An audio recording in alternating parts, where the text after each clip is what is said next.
Hello friends, देखिए कल हम लोग गेन मार्जिन और फेज मार्जिन के बारे में पढ़े थे प्रीवियस वीडियो में।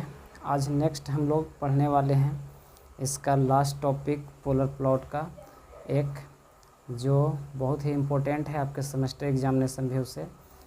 रिलेशन फाइंड करना है टाइम रिस्पॉन्स और फ्रीक्वेंसी रिस्पॉन्स में। तो को रिलेशन फाइंड करना है, को रिलेशन हमको फाइंड करना है, relation between time response and frequency response. तो हम कैसे रिलेशन फाइंड करेंगे time response and frequency response, इसका डेरिवेशन आपके एग्जाम में इम्पोर्टेंट क्वेश्चन है, पूछेगा ही।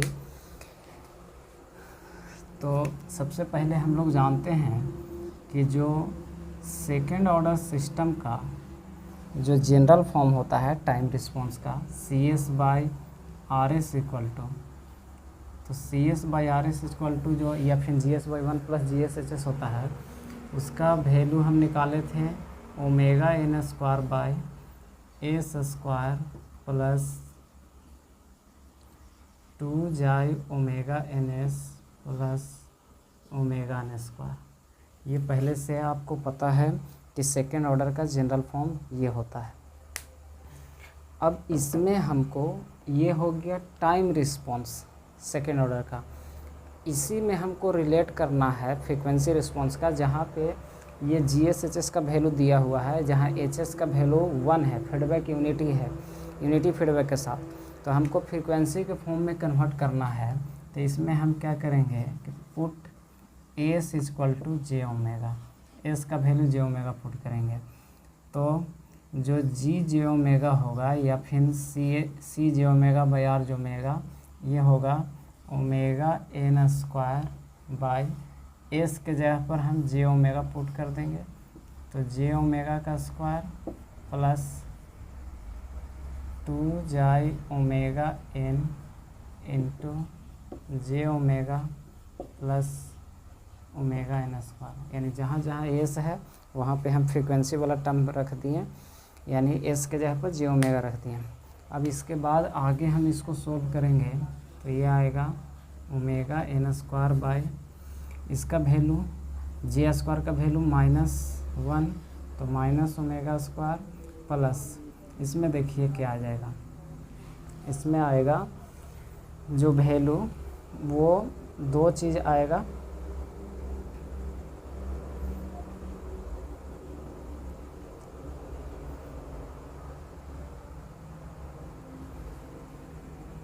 इसको J वाला टर्म को आगे लिख देते हैं, ये बचेगा 2 जाई ओमेगा इंटू ओमेगा n, एक omega n plus omega n square, ये वैल्यू होगा। अब इसके बाद हम क्या करते हैं कि ओमेगा n जो है उसको काटना चाहते हैं, इसको 1 हटा देना चाहते हैं। तो ओमेगा n को हटाने के लिए क्या करते हैं कि नीचे से ओमेगा n स्क्वायर कॉमन ले लेते हैं।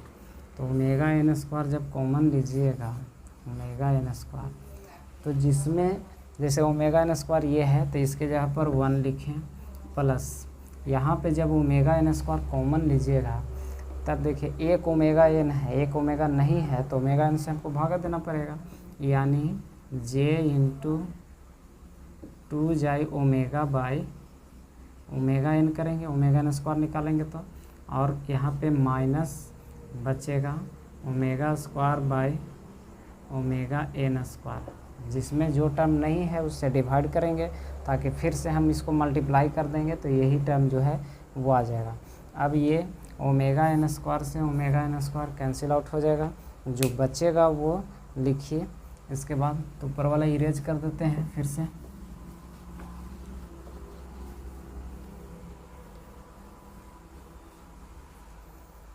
फाइनल हमारा आया जो value G of J omega equal to 1 by, यहाँ बचा 1 प्लस J 2 जाई omega by omega n minus omega square by omega n square, ये वैल्यू आया। अब इसके बाद ये जो वैल्यू है, बार बार जो वैल्यू कि इसमें ओमेगा बाई ओमेगा एन, इसमें भी ओमेगा बाई ओमेगा एन है। तो ओमेगा बाई ओमेगा एन जो वैल्यू है उसको कुछ हमें जूम कर लेते हैं। तो हम लेट कर लेते हैं कि let omega by omega n equal to u. ये मान लिए कि ओमेगा बाई ओमेगा एन का जो वैल्यू है उसको यू मानते हैं। बाद में फिर सोल्व करने के बाद, सॉल्यूशन करने के बाद हम उस ओमेगा बाई ओमेगा एन का वैल्यू रख देंगे। तब इसमें क्या हो जाएगा हमारा जी ओमेगा जो बचेगा ये होगा 1 बाई यहाँ 1 प्लस जे 2 जाई ओमेगा बाई ओमेगा एन को हम म्यू करते हैं, म्यू एज्यूम कर लिए तो म्यू हो जाएगा। और फिर क्या बचेगा यहाँ पे देखिए minus omega by omega n को हम जब यू मानेंगे या फिर म्यू कहें, यू किए हैं, म्यू नहीं इसको यू कीजिए, तो यू माने हैं तो ये यू का स्क्वायर हो जाएगा। अब इसमें हमको क्या करना है कि इसमें देख रहे हैं कि दो चीज़ टर्म है, एक रियल पार्ट है और एक इमेजिनरी पार्ट है। तो रियल पार्ट को और इमेजिनरी पार्ट को अलग अलग कीजिए। तो इसको रियल पार्ट है 1 माइनस यू स्क्वायर, ये रियल पार्ट हो गया, प्लस जे 2 जाई यू, ये इमेजिनरी पार्ट हो गया।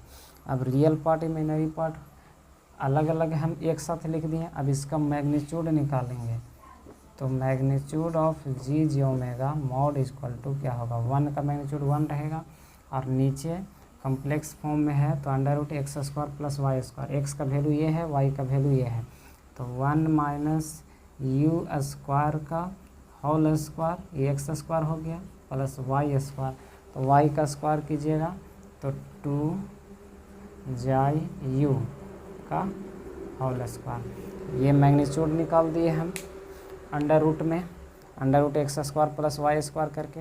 और एंगल कैसे निकालते हैं, एंगल जब हम निकालते हैं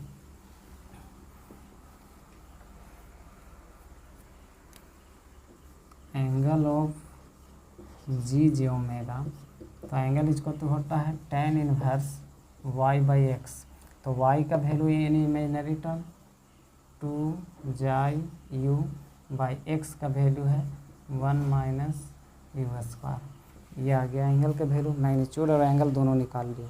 अब आगे डिफिनेशन में पीडीएफ में आपको जो प्रोवाइड किया गया है उसमें ये चीज़ लिखा हुआ है कि हमको रेजोनेंट फ्रीक्वेंसी निकालना है। तो रेजोनेंट फ्रीक्वेंसी जो गेन का मैक्सिमम जो होता है या रिस्पॉन्स का मैक्सिमम वैल्यू जो होता है उसको हम बोलते हैं, यानी जिस फ्रीक्वेंसी पर गेन का वैल्यू मैक्सिमम मिलता है उसको रेजोनेंस फ्रीक्वेंसी बोलते हैं। तो रेजोनेंस फ्रीक्वेंसी यहाँ पे हमको फ्रीक्वेंसी रिस्पॉन्स में निकालना है। तो इसके लिए हमको क्या करना पड़ेगा कि रेजोनेंस फ्रीक्वेंसी को फाइंड करने के लिए फॉर ओमेगा आर, जिसको रेजोनेंस फ्रीक्वेंसी बोल रहे हैं, इसको डिफरेंशिएट करना पड़ेगा। यानी डिफरेंशिएट करना है हमको मैग्नीट्यूड जी ओमेगा का मॉड का किसके रिस्पेक्ट में, यू के रिस्पेक्ट में, और इसको डिफरेंशिएशन 0 के बराबर करेंगे तो मैक्सिमम वैल्यू मिलेगा। तब इसका डिफरेंशिएशन कीजिए, जो मैग्नीट्यूड हम ये निकाले हैं इसका वैल्यू यहाँ रखना है और रख करके उसको यू के रिस्पेक्ट में डिफरेंशिएट करना है। यानी रेजोनेंस फ्रीक्वेंसी बराबर यहाँ पे रखेंगे तो 1 by root under 1 minus u square का होल स्क्वायर प्लस 2 जाई यू का होल स्क्वायर। इसको डिफरेंशिएट करेंगे किसके रिस्पेक्ट में, तो डी यू के रिस्पेक्ट में, और इसका डिफरेंशिएशन 0 के बराबर किया जाएगा। अब डिफरेंशिएशन कीजिए, डिफरेंशिएशन का जो रूल है उसके अनुसार डिफरेंशिएशन करना है हमको। तो ये है u बाई भी पर डिफरेंशिएशन है, या फिर 1 बाई अंडर रूट एक्स पर भी कर सकते हैं। तो 1 बाई अंडर रूट एक्स पर कीजिएगा तो क्या होता है, 1 बाई रूट एक्स का होता है -1 बाई एक्स स्क्वायर, तो तो -1/x² करके डिफ्रेंशिएशन कीजिए, और नहीं तो ऐसा भी कर सकते हैं u/v पर स्क्वायर भी कीजिए, यानी u इसको माने और v इसको माने, उस पर भी कर सकते हैं। तो सबसे पहले यही करते हैं हम, ये जो -1/√x करते हैं, तो सीधा सिंपल से हो गया -1/2 और √x। तो √x जब कीजिएगा 2√x नीचे में होता है, तो इसका वैल्यू जब निकालिएगा तो कितना हो जाएगा 1 - u² प्लस इसको 4 भी कर सकते हैं, और नहीं तो 2u का स्क्वायर। और इतना पर हम फिर से क्या करेंगे, x पर जो 1/2√x 1/2√x करते हैं, तो इसका वैल्यू जब हम रूट है पहले से और x और मल्टीप्लाई करेंगे जो वैल्यू पर, तो कितना हो जाएगा, ये पावर हो जाएगा 3/2 3/2 हो जाएगा। अब फिर पहले रूट का कर दिए 1/√x का क्या कर दिए, √x का कर दिए 1/√x का -1/2√x। तो √x ये वाला और ये वैल्यू जो है दोनों होगा मल्टीप्लाई x का वैल्यू, तो कितना हो जाएगा 3/2 हो जाएगा, एक और आधा जोड़ करके। अब फिर ये वाला का डिफ्रेंशिएशन करना है बेस का, तो बेस का डिफ्रेंशिएशन करेंगे तो इसमें हमको क्योंकि u के रिस्पेक्ट में करना है, तो इसका स्क्वायर है तो स्क्वायर का पहले करेंगे, तो 2 और इंटू 1 - u², ये हो गया स्क्वायर का इसका वैल्यू। और फिर u के रिस्पेक्ट में इसका करेंगे तो इंटू में 1 का डिफ्रेंशिएशन 0 माइनस u² का जब करेंगे तो 2u हो जाएगा u के रिस्पेक्ट में, फिर प्लस ये वाला वैल्यू का हमको करना है, तो 2 का ये है 4 j², ये कॉमन हो गया कांस्टेंट है, और u² का कितना हो जाएगा, u² का हो जाएगा 2u।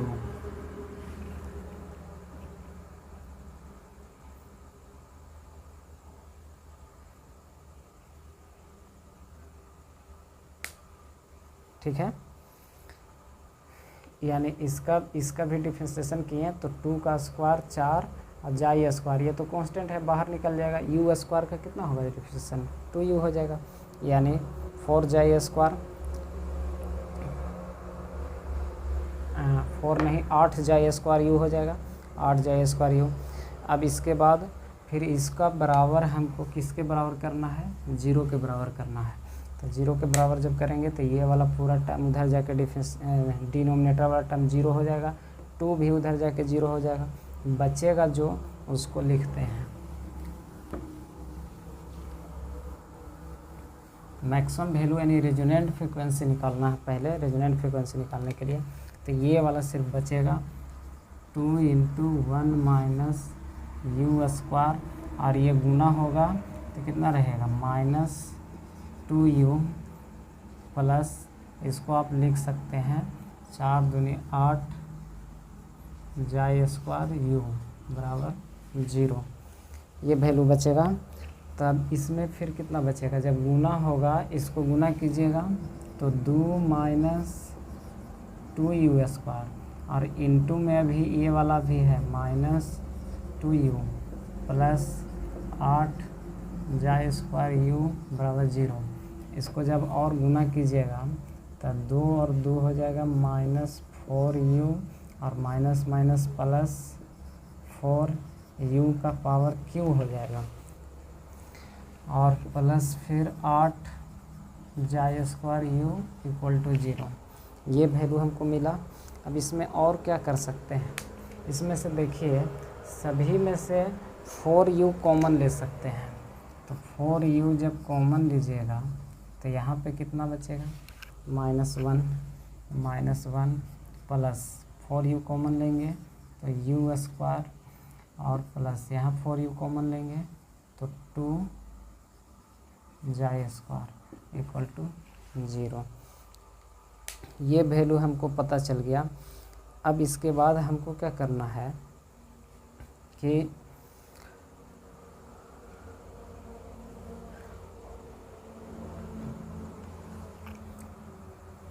ये 4u वैल्यू तो इधर जाके 0 हो गया, सिंपल सी जो गुना में है उधर जाके भागा में होगा, तो बचेगा हमारा क्या वैल्यू, बचेगा 2 square plus u square minus 1 equal to 0। हमको u का वैल्यू निकालना है, तो u स्क्वायर बराबर क्या हो जाएगा, इधर से हो जाएगा 1 प्लस में माइनस 2 स्क्वायर, ये बचेगा u स्क्वायर का वैल्यू।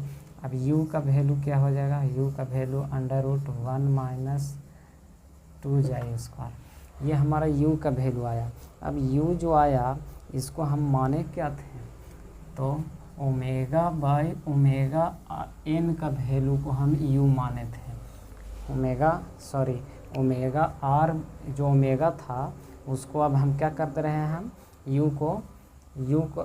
u के जगह पर हम रखेंगे ओमेगा r, जो सिर्फ ओमेगा था वो ओमेगा r है, क्या रेजोनेंस फ्रीक्वेंसी, क्योंकि मैक्सिमम वैल्यू जो मैक्सिमम फ्रीक्वेंसी का वह मान जो मैक्सिमम मैग्नीट्यूड को देता है वो रेजोनेंस फ्रीक्वेंसी कहलाता है। तो हम ओमेगा बाई ओमेगा n माने थे u, तो यहाँ पे जो ओमेगा जो है वो रेजोनेंस फ्रीक्वेंसी हो जाएगा, तो omega r by omega n u के जगह पर रख दिए और ये इक्वल टू हो जाएगा 1 माइनस 2 स्क्वायर। अब देखिए इसमें जो रिलेशन आया यही हमारा आया है टाइम रिस्पॉन्स और फ्रीक्वेंसी रिस्पॉन्स।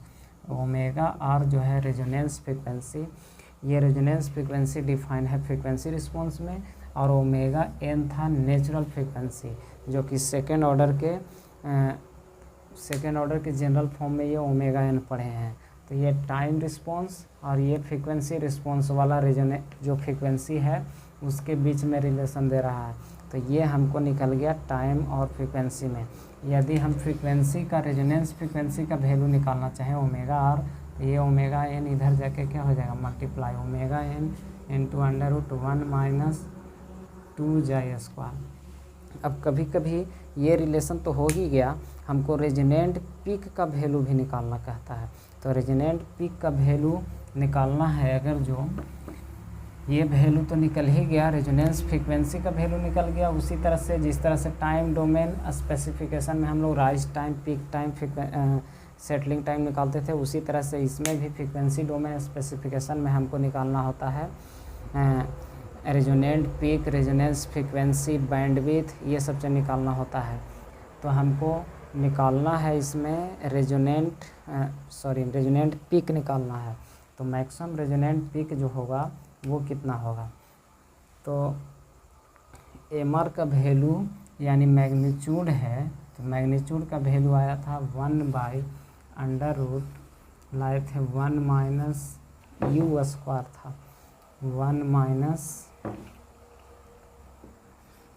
u स्क्वायर, इसका स्क्वायर प्लस 2 u का होल स्क्वायर, ये मैग्नीट्यूड था। तो मैग्नीट्यूड का वैल्यू में यदि हम u का वैल्यू जो u है जो निकाले हैं मैक्सिमम के लिए u का वैल्यू, ये रेजोनेंस फ्रीक्वेंसी का वैल्यू को हम रख देंगे तो वो आ जाएगा रेजोनेंट पीक। मैग्नीट्यूड में रेजोनेंस फ्रीक्वेंसी का वैल्यू मैक्सिमम फ्रीक्वेंसी का वैल्यू रख देंगे तो आ जाएगा हमारा रेजोनेंट पीक। तो इसमें वैल्यू रखिए, तो 1 बाई √1 माइनस u का वैल्यू सोल्व करके लाए हैं हम ये चीज़, तो इसका स्क्वायर रखना है, तो स्क्वायर रखेंगे तो रूट और स्क्वायर दोनों कट जाएगा, एक बार हम रख देते हैं तो इसमें, या फिर दोनों रूट स्क्वायर कट ही जाएगा, स्क्वायर करना है u का स्क्वायर, तो हम डायरेक्ट लिखते हैं 1 माइनस 2 स्क्वायर, ये वैल्यू रखें, और इसका दोनों का होल स्क्वायर था तो दोनों का होल स्क्वायर कर दें, प्लस फिर है 2 u का वैल्यू √1 माइनस 2 स्क्वायर।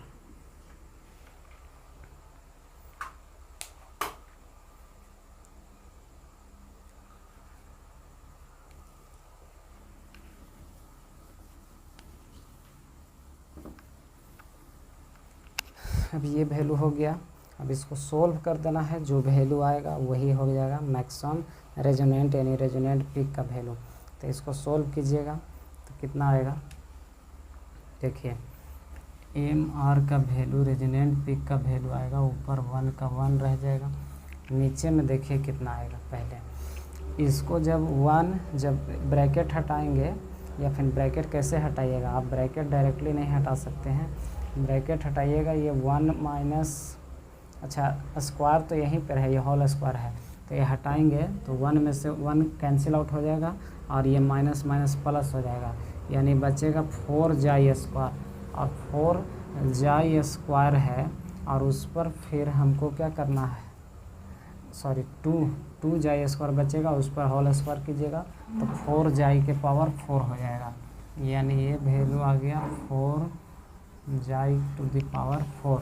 इसको सोल्व करने पर कैसे किए, 1 में से 1 जब ब्रैकेट हटाएंगे तो ये 0 हो जाएगा, माइनस माइनस प्लस, यानी प्लस 2 जाई स्क्वायर और उसका होल स्क्वायर रहेगा, तो 2 का स्क्वायर 4 और जाई का स्क्वायर करेंगे तो जाई पावर 4 हो गया, प्लस फिर यहाँ पे अब हमको करना है, अच्छा यहाँ पे स्क्वायर था, हम स्क्वायर नहीं रखे हैं, यहाँ पे स्क्वायर होगा, स्क्वायर पूरे पर होगा, और हमने स्क्वायर इस पर सिर्फ रखा है, यानी स्क्वायर ये टर्म जो है पूरा इस पर स्क्वायर है, इसको थोड़ा ध्यान दीजिएगा।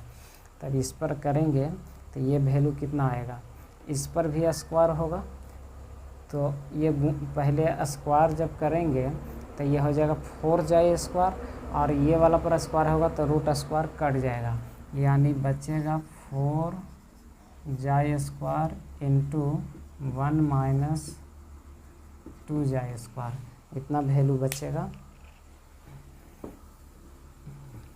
अब इसको गुना कर लीजिए तो ये हो गया 4 जाई स्क्वायर माइनस 8 जाई टू द पावर 4, तो यहाँ पर लिखा जाएगा ये 4 जाई स्क्वायर माइनस 8 जाई टू द पावर 4। ये वैल्यू सॉल्व करने के बाद आया। अब कितना बचेगा, देखिए 4 जाई के पावर 4 में से 8 जाई के पावर घटेगा तो माइनस में बचेगा 4 जाई के पावर 4, यानी 1/4 जाई स्क्वायर रूट में रहेगा, और माइनस 4 जाई टू द पावर 4 ये बचेगा। अब इसमें से और क्या निकाल सकते हैं, दोनों में से बाहर निकालेंगे तो इसमें से 4 जाई स्क्वायर बाहर निकलेगा कॉमन, तो 4 जाई स्क्वायर बाहर निकलेगा और रूट के बाहर निकलेगा तो कितना रहेगा, 2 जाई बचेगा, यानी 1/2 जाई, रूट अंडर में कितना बचेगा, यहाँ से 4 जाई स्क्वायर निकल गया तो 1 बचेगा, माइनस यहाँ से हमको 4 भी निकाल लिए हैं, जाई स्क्वायर निकाले हैं, तो सिर्फ बचेगा जाई स्क्वायर, इतना वैल्यू आया एम आर का वैल्यू। अब और फाई का वैल्यू निकाले थे, फाई का वैल्यू क्या आया था, अब इसका वैल्यू जो मैक्सिमम एम आर का वैल्यू आया, ये हमारा यही वैल्यू आ गया, रेजोनेंट पीक का वैल्यू 1/2 जाई इंटू √1 माइनस जाई स्क्वायर। और क्या निकाल सकते हैं, जो एंगल निकालना था, जो इसमें एंगल का वैल्यू हम फाई का वैल्यू निकाले थे, फाई का वैल्यू मैग्नीट्यूड वाला में मैक्सिमम निकाल लिए, एंगल भी मैक्सिमम निकालेंगे तो ये आया था एंगल tan इनवर्स 2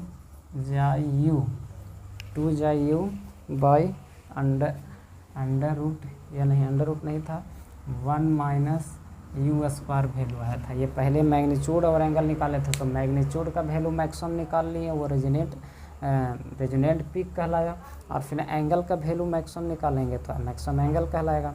तो मैक्सिमम एंगल में यू का वैल्यू जो है मैक्सिमम रेजोनेंस के लिए वो रख देते हैं, तो फाई इक्वल टू ये tan इनवर्स 2 जाई यू का वैल्यू कितना आया है, यू का वैल्यू आया है √1 माइनस 2 जाई स्क्वायर, तो √1 माइनस 2 जाई स्क्वायर रख दिया गया, बटा 1 माइनस यू का स्क्वायर रखना है, तो स्क्वायर करेंगे तो सिर्फ रहेगा 1 माइनस 2 जाई स्क्वायर। ये वैल्यू इसमें एंगल भी कैलकुलेट कर लेते हैं। तब ये कितना बचेगा इसमें,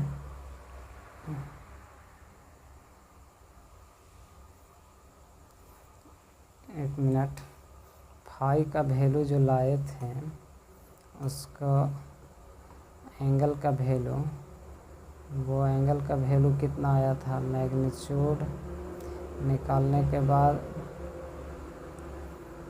एंगल माइनस में आया था। माइनस में क्यों आएगा, क्योंकि डिनोमिनेटर में एंगल है, डिनोमिनेटर को जब नोमिनेटर में ले जाएंगे तो माइनस होगा, ये ध्यान रखिएगा।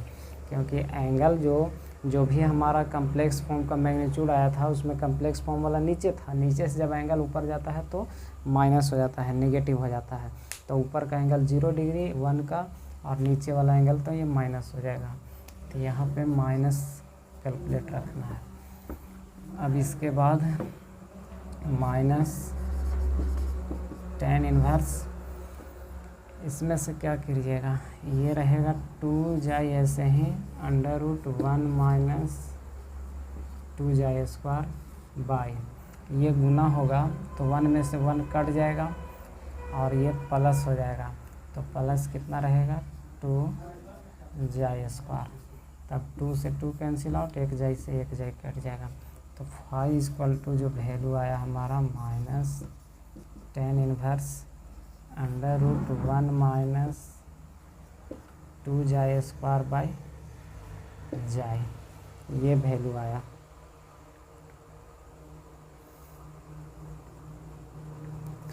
तो इस तरह से आपको निकालना है। यदि रिलेशन सिर्फ पूछता है तो रिलेशन में सिर्फ आपको यही निकालना है कि जो omega are by omega N का वैल्यू निकाले हैं। साथ साथ जब भी अब 6 मार्क्स में पूछेगा तो आपको मैक्सिमम यानी जो मैक्सिमम रेजोनेंट पीक है वो निकालना पड़ेगा। रेजोनेंट पीक पर निकालने तो रेजोनेंट पीक पर जो वैल्यू आया तो उसको मैग्नीट्यूड वाला फार्मूला में रख देना है भी और एंगल वाला फार्मूला में भी रख देना है, दोनों का वैल्यू रख देना है, दोनों जगह यानी मैग्नीट्यूड और एंगल दोनों निकाल दिए।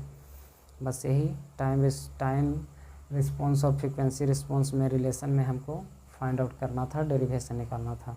यानी आपको डायरेक्टली कहेगा, हो सकता है कहेगा कि find the correlation between time response and frequency response. तो time response and frequency response में रिलेशन कहेगा तो आपको सिर्फ निकाल देना है omega are by omega N का वैल्यू।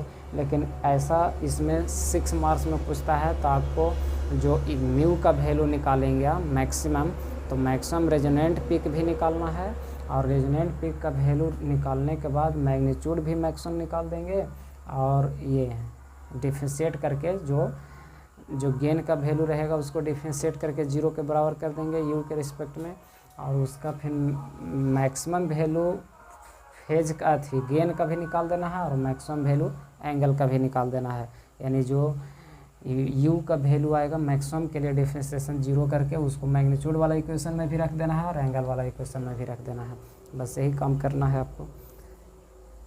इस तरह से आपका ये टॉपिक ये फ्रीक्वेंसी रिस्पॉन्स एनालिसिस समाप्त होता है। लेकिन इसमें अभी एक बोडे प्लॉट पढ़ना है, तो बोडे प्लॉट को हम लोग देखेंगे नेक्विस्ट प्लॉट पढ़ने के बाद।